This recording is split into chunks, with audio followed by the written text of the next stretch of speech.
Now to the Pentagon, where senior U.S. officials tell NBC News the Biden administration is increasingly concerned about the alliance between Russia and North Korea as the U.S. braces for potentially intensifying military actions from the countries ahead of the November election. Katie, is a new world order taking shape?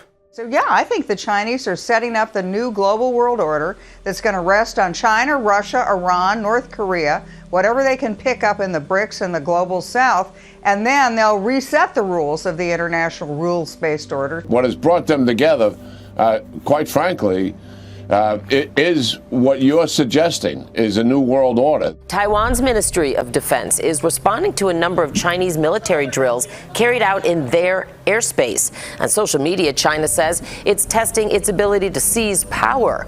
Taiwan claims 49 Chinese planes entered their airspace Thursday as nearly 20 warships were detected in the Taiwan Strait. Officials are bracing for the possibility that North Korea could engage in more provocative military action than the U.S. and the world have seen in the last decade. This could be everything from more missile tests with demonstrating new advanced technologies to even another nuclear test. It would be their 7th under this regime, or the possibility of some sort of aggressive action against South Korea. They're bracing for this in part because it's an election year. During election years, historically, North Korea has conducted more provocative activity, but they are also looking at the fact that North Korea now has this increasing, strengthening relationship with Russia. Australia has joined global condemnation of China's aggressive military response to the inauguration of Taiwan's new president. 5 Chinese military exercises around the main island, another 4 around Taiwan-controlled islands. Taipei scrambling its own jets in response. US, Japanese and Australian forces monitoring closely. A delicate peace looks a little more fragile. The self-governed island has a new leader, one China sees as a reckless separatist. For 2 days, Beijing tried to show the world how it could and would wage and win a war here. Preparing for a possible future confrontation with Taiwan, which China regards as a breakaway province, and has vowed to unify with the mainland. Do you think conflict with China is a real possibility? China is huge. Taiwan is just such a tiny place. One lake in China is 10 times bigger than Taiwan. Do you think this land is of any benefit to them? But to Beijing, it is critical. Reunification inevitable.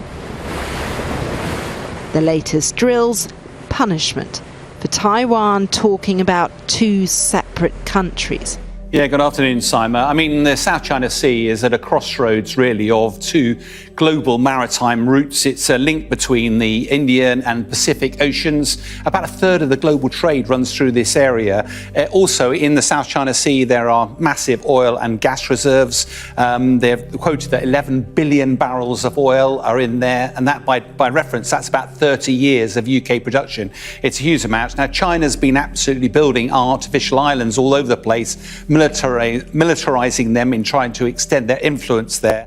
China's military released this chilling computer animation, a warning of what it could do.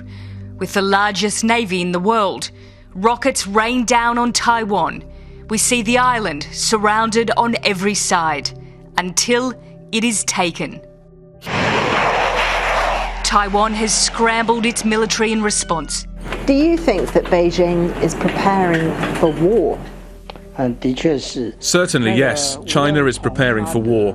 Based on the number of military ships and the hiring of new recruits, it's all for self-defense and Taiwan. You remember the last time they did these drills was back in August 2022 when Nancy Pelosi famously did that visit to Taiwan. But Xi Jinping has been hosting President Putin in a sort of state visit only last week. They've talked about their sort of limitless partnership. Now, Xi Jinping wants to change the world order, the US-led world order. That resonates with President Putin. And also, China's very interested in how Putin's getting on with the invasion of Ukraine. We can reveal that we have evidence that Russia and China are collaborating on combat equipment for use in Ukraine. Now, let's not forget that China said, well, we're not going to help Russia kill Ukrainians. Well, it looks like they're doing exactly that. So they're helping them on the combat, so actually offensive attacks on Ukraine. We know that look, there's an axis now. You've got China, Iran, North Korea and Russia all working together. What a terrifying axis that is.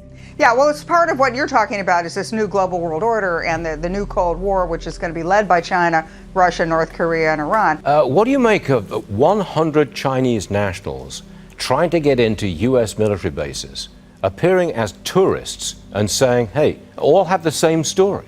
What is with that? Yeah, it's like they're coming in through the doors and the walls and the crack in the floor. Yeah, the Chinese are clearly penetrating United States intelligence. It started with the spy balloon, probably started before that. They're looking at us from Cuba. They've got divers that are going off of U.S. naval installations. They've got tourists going into hotels that are near American military installations. I mean, they even have White House tours where Chinese tourists are, quote, getting lost and taking pictures of areas they're not supposed to take. I think a lot of this is just the whole Chinese approach to intelligence is hoover up as much as you can. We'll figure out what we'll use it for later. But yes, and it's also in your face. They're not even trying to disguise it.